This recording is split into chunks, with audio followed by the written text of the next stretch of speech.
Здравейте! С напредъкът на изкуствения интелект музикалната индустрия се промени. Днес ще направим сравнение между две песни. Песен правена и изпята от хора и песен правена и изпята, аранжирана изцяло от изкуствен интелект. В тази връзка, преди да направим самото сравнение и да чуете двете песни, е важно да се отбележи следният въпрос. Колко пари дава българската държава за култура и по-специално за музика? И има ли смисъл да продължаваме? На този въпрос всеки може да си отговори, след като чуе тези две песни. Нека първо да пустим тази прекрасна песен от нашето далечно минало с един много известен актьор Стефан Данаилов. Ако можеше да коригираш жълтите тонове в живота, не само в социалните мрежи, Colgate Max White Purple Reveal с коригираща технология незабавно коригира жълтите тонове. За по-бели зъби, веднага след миене. Hello Purple, Hello Shine. Colgate Max White Purple Reveal.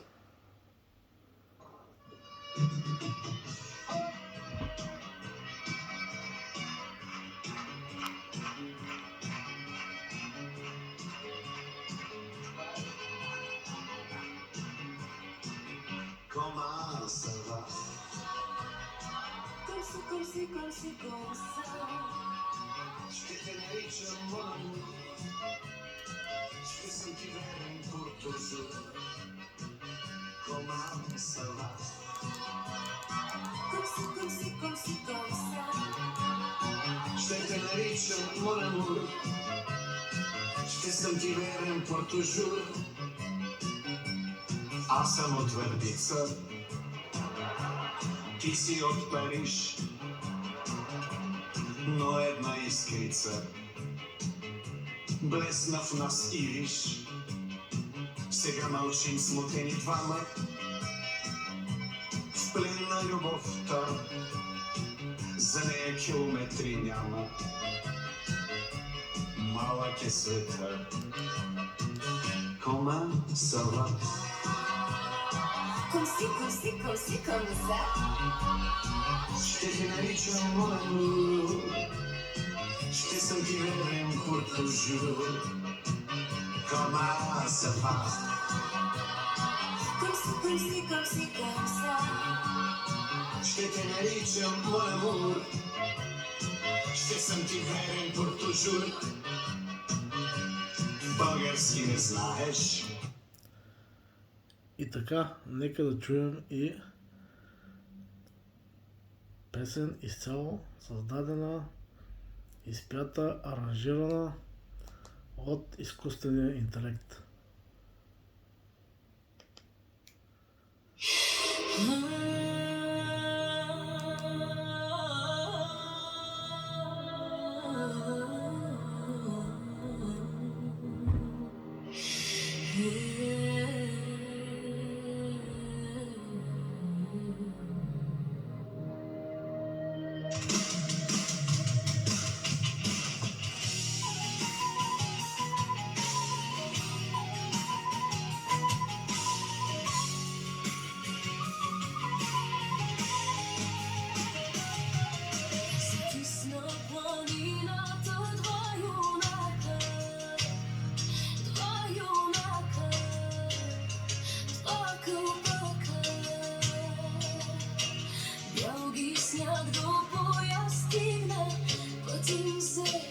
Душа истина. Първи дума тихо каза, пусти мене камък стари, младоли ме дочаква с черни очи, душа вярна. Втори дума тежко рече, пусти мене камък вечни, стара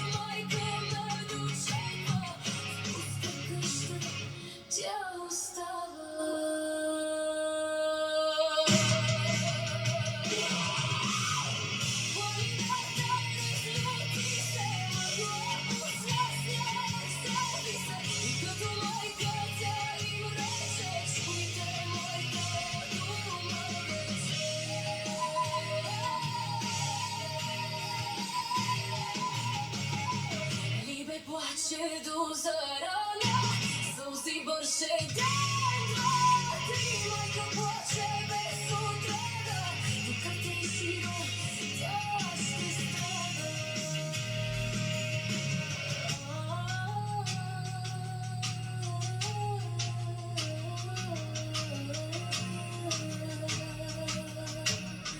Вятър стихна, път се отвори, една диря в сняг остана, мъдрост стара се запомни, майчин плач не се забравя.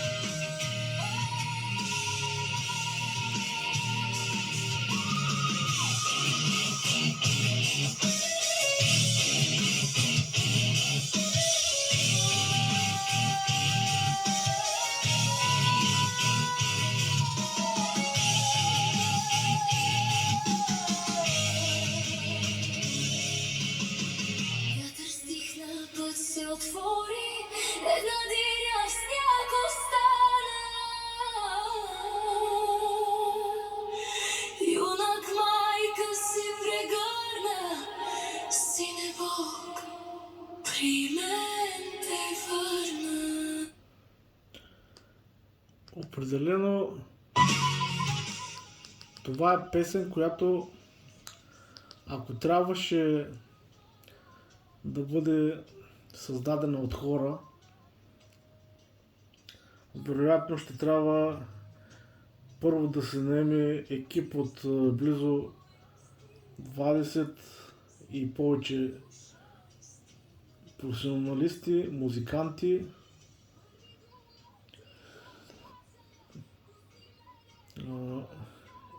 И тук говорим за много пари. Може да надхвърли бюджета на една такава песен и над 50 000 евро. А може и 100 000. Кой знае.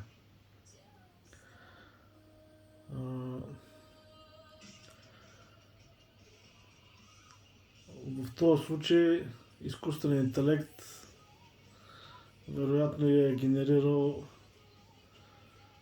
за няколко часа, включително и самия видеоклип.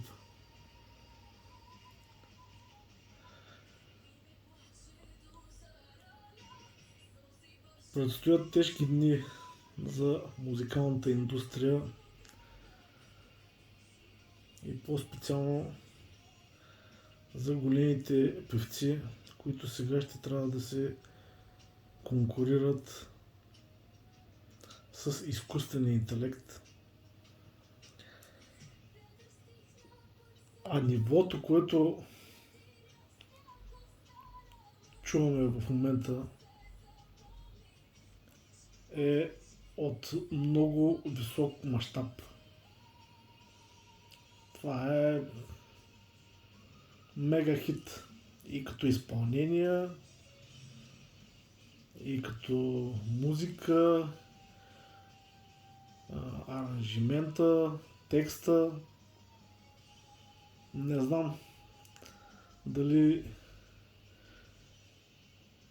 специално ние в България имаме повече от 10 или 20 хита на такова ниво. Може и да имаме, или по-скоро да кажа, може да сме имали, но в днешно време определено нямаме.